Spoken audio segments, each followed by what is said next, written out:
एक दिन एक खूबसूरत बाग में एक छोटा सा सफ़ेद खरगोश मज़े से खेल रहा था।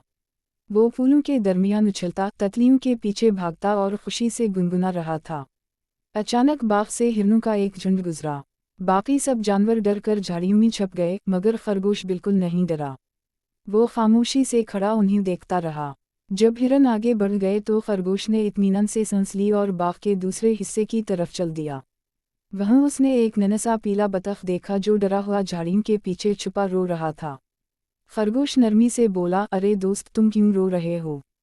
बतख ससक कर बोला, मैं अपने तालाब का रास्ता भूल गया हूँ। खरगोश मुस्कुरा कर बोला, फिक्र ना करो, मैं तुम्हें तुम्हारे घर छोड़ आऊँगा। फिर वो दोनों चल पड़े। चलते चलते आखिर कुछ देर बाद वो तालाब पहुँचे, जहाँ बहुत सारे बतख पानी में खुशी से खेल रहे थे। पीला बतख खुशी से बोला, शुक्रिया मेरे बहादुर दोस्त। Subscribe my channel cartoon for babies.